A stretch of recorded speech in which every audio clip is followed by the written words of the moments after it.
KVS tier 1 का result आ चुका है और अभी 27 मार्च को आपका केवीएस टीयर 2 का एग्जाम है, केवीएस एनवीएस दोनों। तो सबसे पहले पीआरटी से शुरुआत हो रही है और मैं उसके लिए ही आपको गाइडेंस देने आया हूँ। मैं हूँ Utkrisht Upadhyay, 2023 KVS PRT selected batch का कैंडिडेट। तो मैं आपको इस वीडियो में डिटेल में बताने वाला हूँ कि ये जो समय बचा है अब आपके पास, यानी अभी आपके पास सिर्फ और सिर्फ 25 दिन है, जो अब आपको इस पूरी भीड़ से अलग करने वाले हैं और आप यही 25 दिन तय करने वाले हैं कि आपका सिलेक्शन टीयर 2 में होगा या नहीं होगा। तो आपके पास ऑलमोस्ट हम देखें तो 125 घंटे बचे हुए हैं, अगर मैं दिन के 5 घंटे का टाइम लेकर चलूँ तो। क्योंकि आप में से मुझे पता है बहुत सारे लोग जो हैं वर्किंग होंगे, मार्च का टाइम है, आप किसी स्कूल में पढ़ा रहे होंगे, रिजल्ट बना रहे होंगे, ऑफिस जा रहे होंगे, बहुत सारी चीज़ें होती हैं, मुझे पता है आप सभी इस एज में कहीं न कहीं वर्किंग है, काम कर रहे होंगे। तो अगर मैं दिन के 5 घंटे की पढ़ाई लूँ तो आपके पास सिर्फ 125 घंटे हैं, 125 आवर्स हैं और 25 दिन आप कह सकते हैं। तो इसमें आप क्या और कैसे करने वाले हो जिससे आपका सिलेक्शन फिक्स हो जाए, इसी चीज़ के बारे में मैं पूरी गाइडेंस आपको देने वाला हूँ। तो सबसे पहले सिलेबस की बात करते हैं। आपके पास समय कितना है ये आपको पता चल गया, टोटल 25 डेज़ हैं और या फिर कह सकते हो आप कि 125 घंटे हैं। अब इन 25 डेज़ को आप ब्रेक डाउन कैसे करोगे? इनको आपको 3 सेक्शंस में ब्रेक डाउन करना है। शुरू के 10 दिन, उसके बाद के 10 दिन और लास्ट के 5 दिन। इस तरीके से आप ब्रेक डाउन करोगे अपने इन 25 दिनों को। अब आपको सबसे पहले सिलेबस पता होना चाहिए। सिलेबस ऑलरेडी वैसे मैंने ग्रुप में शेयर कर दिया है अपने टेलीग्राम चैनल के, जहाँ पर मैं नोट्स भी शेयर करता हूँ, बहुत सारी चीज़ें शेयर करता हूँ, सारी इन्फॉर्मेशन आती है, तो आप टेलीग्राम ज्वाइन कर सकते हैं। लेकिन अब सबसे पहले आपको सिलेबस पता होना चाहिए। आपको पता है कि अब केवीएस पीआरटी या एनवीएस पीआरटी में साइकोलॉजी नहीं, मैं स्पेसिफिकली अभी पीआरटी की बात कर रहा हूँ क्योंकि शुरुआत पीआरटी से और मैं पीआरटी कैंडिडेट था, तो मैं उसके बारे में आपको प्रॉपर्ली गाइड कर सकता हूँ। पर बाकी चीज़ों में अगर आपको कन्फ्यूजन है तो आप मुझसे शेयर ज़रूर कर सकते हैं। तो पीआरटी में अब साइकोलॉजी नहीं है, इवन केवीएस में अब किसी भी टीयर 2 एग्जाम में साइकोलॉजी नहीं है। तो अब आपको करना क्या है, सिलेबस में आपका हिंदी है, इंग्लिश है, मैथ्स है और मेरे सामने यहाँ पर सिलेबस है और यहाँ पर ईवीएस है और विजुअल आर्ट्स है। ये कुछ चीज़ें हैं जो आपके टीयर 2 में आने वाली हैं। इसमें हिंदी और इंग्लिश कोई नया तो नहीं है आपके लिए, है ना? वो आप पढ़ रहे हैं। मैथ्स का सिलेबस अगर आप देखेंगे तो सेम वही चीज़ है जो आप टीयर 1 के लिए पढ़ रहे थे या आप डीएसएसबी के लिए पढ़ रहे थे या आप ईएमआरएस के लिए पढ़ रहे थे, वही सेम टॉपिक्स वहाँ पर दिए हुए हैं मैथ्स के लिए। फिर विजुअल आर्ट और ईवीएस ये थोड़ा-सा अलग आपके लिए हो सकता है जिसमें आपको थोड़ी मेहनत करनी पड़ेगी। देखो, सबसे पहली चीज़ तो इन 25 दिनों की स्ट्रैटेजी हर एक इंसान के हिसाब से अलग-अलग होगी। मैं अगर आपको आज एक बात बता दूँ कि आपको ऐसे पढ़ाई करनी है, ऐसे तैयार करना है और आपका सिलेक्शन हो जाएगा, वो पॉसिबल नहीं है। क्योंकि हर आदमी की सिचुएशन अलग है, हर आदमी कोई वर्किंग है, कोई कैसा है, किसी का कुछ स्ट्रॉन्ग है, किसी का कुछ वीक है। तो आपको अपनी तैयारी अपने अकॉर्डिंग सेट करनी पड़ेगी। तरीका क्या है वो मैं आपको बताता हूँ। आपने सबसे पहले 3 सेक्शंस में डिवाइड किया, शुरू के 10 दिन, बीच के 10 दिन और बाद के 5 दिन। तो इसमें आपको क्या करना है, शुरू के 10 दिन में वो 2 चीज़ें उठानी हैं या वो सब्जेक्ट्स उठाने हैं जो सबसे ज़्यादा वीक हैं। मान लो मुझे इंग्लिश में जो कॉम्प्रिहेंशन वाला पार्ट है, लेटर्स लिखने हैं, लेटर टू द एडिटर है, कंप्लेंट लेटर है, एप्लीकेशन है, ये सारी चीज़ें हमारे उसमें फंक्शनल राइटिंग वाले पार्ट में आपको पता होगा कि इसमें राइटिंग वाला पार्ट भी आ रहा है। तो मान लो वो मेरा वीक है, मुझे नहीं आता, तो मैं शुरुआत के जो 10 दिन है उसमें अपना वीक एरिया है उसको रिवाइज करूंगा मैक्सिमम टाइम, जितना मैं टाइम दे सकता हूँ। ठीक है, मैथ्स तैयार नहीं है तो मैथ्स पढ़ूंगा, हिंदी तैयार नहीं है तो हिंदी पढ़ूंगा, इंग्लिश तैयार नहीं है तो इंग्लिश। और ईवीएस आपको कंटिन्यू करनी पड़ेगी क्योंकि ईवीएस का जो सेक्शन है उसके बारे में भी बात करेंगे कि क्या-क्या चीजें आने के चांसेस हैं। तो अभी शुरू के 10 दिन आपने सबसे कमजोर चीज उठाई और उसको कवर किया पूरा। 10 दिन में आपने वो कवर कर लिया। बाद के जो 10 दिन हैं उसमें आपने जो चीजें पढ़ी हुई हैं, जो आपको आता है, मान लो आप हिंदी ग्रामर और इंग्लिश ग्रामर पहले से पढ़ा हुआ है आपने और आप वो जानते हैं, आपने दूसरे एग्जाम में भी उसकी तैयारी की हुई है। तो अब जो बाद के 10 दिन है आपको उनमें उन चीजों को रिवाइज करना है, रिवीजन करना है जो आपने पढ़ा हुआ है। मैथ्स पढ़ा है, मैथ्स के क्वेश्चन लगाओ। इंग्लिश पढ़ा है, इंग्लिश के क्वेश्चन लगा लो। ग्रामर, हिंदी ग्रामर आपको आती है, आप उसके मॉक लगाओ। तो मतलब सेकेंड वीक जो है, सेकेंड जो आपका स्लॉट है 10 दिनों का, उसमें आप पूरा रिवीजन करेंगे। और लास्ट का जो स्लॉट है उसमें आप मॉक टेस्ट देंगे। मॉक टेस्ट लेकिन आपको साथ के साथ देकर चलना होगा। फर्स्ट वीक में जो शुरू के 10 दिन है उसमें भी आपको 1 से 2 मॉक देने होंगे, सेकेंड वीक में भी आपको 2 से 3 मॉक देने होंगे और लास्ट वीक में भी आपको 2-3 मॉक देने पड़ेंगे। इससे क्या होगा, अपनी तैयारी के दौरान आपने जो चीज़ें पढ़ ली हैं, मॉक में आपको पता चल जाएगा कि आपको किस एरिया में और फोकस करना है और किस एरिया में आप अभी भी वीक हैं। तो इस तरीके से आप उसको कवर कर पाएंगे। तो ये 3 स्लॉट में आप अपने टाइम को डिवाइड कीजिए 25 दिनों को और सबसे पहले वो चीज़ जो आपको नहीं आती उसको कवर करो।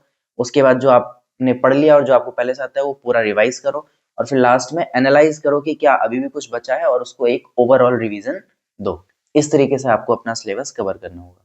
अब इसमें कुछ चीज़ें हैं जो आप कंटिन्यूअसली करेंगे। फंक्शनल राइटिंग पार्ट में हो सकता है कि आपको जितने लेटर या एप्लीकेशन या नोटिस राइटिंग या इवेंट रिपोर्ट के बारे में आपको पहले से पता हो, आप लिखना जानते हो, पर यहाँ पर जो पेपर होने वाला है जिसमें डिस्क्रिप्टिव पार्ट होगा, वो डिस्क्रिप्टिव पार्ट जो है गोले भरने में ना आपको टाइम नहीं लगता। तो आप जब ऑप्शंस करोगे आप गोले फटाफट से भर लोगे, लेकिन डिस्क्रिप्शन लिखते टाइम आपको बहुत टाइम लग सकता है। तो इसलिए आपको इन 25 दिनों में पर डे, मैं सही कह रहा हूँ, पर डे या फिर एक-एक दिन स्किप करके आपको राइटिंग प्रैक्टिस ज़रूर करनी पड़ेगी। चाहे रिपोर्ट राइटिंग है, मतलब डेली का आप एक-एक टॉपिक उठा लीजिए। रिपोर्ट राइटिंग के लिए एक दिन आपने टॉपिक उठा लिया, एक दिन आपने एप्लीकेशन के लिए उठा लिया, एक दिन आप नोटिस लिख रहे हैं। जैसे मान लो आज मैंने आपको कहा कि आप आज के लिए बच्चों का फाइनल एग्जाम होने वाला है, उसके लिए एक नोटिस प्रिंट कर दीजिए, नोटिस टाइप कर दीजिए, तो आपने नोटिस लिखने की प्रैक्टिस करी। या नेक्स्ट ग्रैंड पेरेंट डे आपके स्कूल में सेलिब्रेट हुआ और आपने ग्रैंड पेरेंट डे के लिए एक रिपोर्ट तैयार करनी है, तो आप ग्रैंड पेरेंट डे के लिए एक रिपोर्ट तैयार कीजिए, रिपोर्ट लिखिए। या फिर आप एप्लीकेशन, आपके मोहल्ले में गाय या फिर स्ट्रे डॉग्स बहुत ज़्यादा फैल गए हैं, तो आप एक एप्लीकेशन लिखिए उसकी कंप्लेन के लिए। तो इस तरीके से आपको अलग-अलग टॉपिक्स पर डेली जो है राइटिंग प्रैक्टिस करनी पड़ेगी। उस राइटिंग प्रैक्टिस में आपको 2 चीज़ ध्यान रखनी पड़ेगी। क्या? एक्यूरेसी और स्पीड। ये 2 चीज़ें मैटर करेंगी कि आप राइटिंग में मार्क्स सिक्योर करेंगे या नहीं करेंगे। एक्यूरेसी कैसे? उसका तरीका, उसका फॉर्मेट वो आप ठीक तरीके से कर रहे हैं या नहीं कर रहे हैं और आप स्पीड में कर पा रहे हैं या नहीं कर पा रहे हैं। तो ये 2 चीज़ें होंगी जो आपको डिसाइड करेंगी कि आप डिस्क्रिप्टिव पार्ट को कितने बेहतर तरीके से कर पा रहे हैं। अब बात करते हैं ईवीएस की। जो ईवीएस है, मतलब जो हमारा हाँ, ईवीएस वाला जो पार्ट है, देखो मैथ्स का सिलेबस सेम है। मैथ्स का सिलेबस आपने ईवीएस के इसमें केवीएस टियर 1 में भी पढ़ा था, डीएसएसबी एग्जाम में भी पढ़ा होगा, ईएमआरएस दिया होगा उसमें भी पढ़ा होगा, या और कोई भी एग्जाम आप दे रहे होंगे, मैथ्स का सिलेबस सेम है, आपने वो तैयारी की होगी, ठीक है। लेकिन यहाँ जो ईवीएस का सिलेबस दिया गया है, ईवीएस के सिलेबस में इन्होंने क्या किया, क्लास 1 से लेके क्लास 10 तक के जो ईवीएस और एसएसटी की जो बुक्स हैं, उसके टॉपिक्स को उठा करके इसमें डाला है। अभी जो न्यू बुक्स आई हैं 6 टू 8 की जो न्यू एसएसटी बुक्स आई हैं, इसके लिए सबसे पहले तो आपको वो रिवाइज करनी चाहिए, एनसीईआरटी बुक्स, और फिर 9-10th की एनसीईआरटी एंड देन क्लास 1 से 5 तक की ईवीएस एनसीईआरटी। ये अगर आप क्लास 3 से लेके क्लास 10 तक की ईवीएस और एसएसटी की एनसीईआरटी बुक्स रिवाइज कर लेते हैं तो आपका ये कवर हो जाएगा। अब इसमें रिसोर्सेज की बात करते हैं। आपको रिसोर्सेज कहाँ से मिलेंगे? हिंदी और इंग्लिश के लिए यूट्यूब सफिशिएंट है। यूट्यूब पर बहुत सारे रिसोर्सेज हैं, आप वहाँ से टॉपिक डाल करके डायरेक्टली उसको सीख सकते हैं और फिर क्वेश्चन प्रैक्टिस कर सकते हैं। राइटिंग के लिए टॉपिक आप खुद से भी चूज कर सकते हैं या फिर आप मेरा टेलीग्राम चैनल ज्वाइन कर लीजिए। मैं पर डे उसके टॉपिक से रिलेटेड डाल दूंगा कि आज आपको ये टॉपिक करना चाहिए और इस पे आप आज राइटिंग प्रैक्टिस में रिपोर्ट, नोटिस या इवेंट का रिकॉर्ड या फिर एप्लीकेशन आप वहां से लिखना शुरू कीजिए। मैं फॉर्मेट भी बनाऊंगा, जल्दी एक वीडियो बनाऊंगा इसके बारे में अलग से, राइटिंग पार्ट के लिए भी और ईवीएस के लिए भी अलग से वीडियो बनाऊंगा। तो आप मेरा टेलीग्राम चैनल ज्वाइन कर सकते हैं, ठीक है। मैं वहां पर आपको टॉपिक दे दूंगा, आपको डेली उसमें राइटिंग करनी है। राइटिंग पार्ट हो गया, हिंदी इंग्लिश का ग्रामर आप यूट्यूब से कर सकते हैं।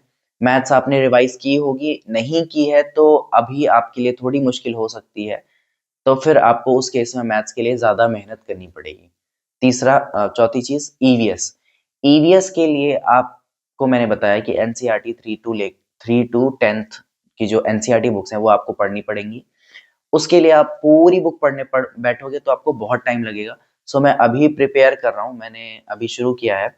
मैं सोच रहा हूँ क्लास 3 से लेके क्लास 10 तक की जो ईवीएस की एनसीईआरटी है उसका एक समरी नोट मैं तैयार करूँ एआई की हेल्प से, या फिर मैं अपनी उसको बैठ करके मैं पूरा बनाऊंगा, जिसको आप ओवरव्यू ले सकते हैं कि अ, कौन सी एनसीईआरटी बुक में क्या है, और टॉपिक वाइज जो आपके सिलेबस में टॉपिक दिया हुआ है उसके अकॉर्डिंग आपको क्या फैक्ट्स पढ़ने चाहिए वो मैं तैयार कर रहा हूँ।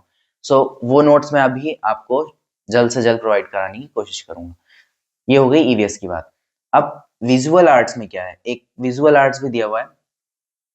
आई थिंक इसमें ज़्यादा डीप क्वेश्चंस नहीं आने वाले हैं, बट हाँ टॉपिक के अकॉर्डिंग इसमें स्पोर्ट्स के बारे में भी एक अलग से सेक्शन है जिसमें आप football, badminton, kabaddi, handball, kho kho, cricket, hockey, सारे जो गेम्स हैं और कुछ लोकल गेम्स के बारे में भी बहुत सारी चीज़ें दी हुई हैं, वो भी अलग से आपको पढ़ना पड़ेगा। एक तरीके से जीके के तौर पे आपको ये चीज़ें तैयार करनी पड़ेंगी।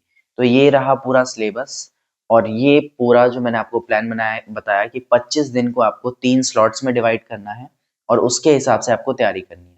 आप मानकर चलिए कम से कम वर्किंग भी हैं अगर आप, तो भी आपको दिन में 5 घंटे निकालने पड़ेंगे, तभी आप मैनेज कर पाओगे।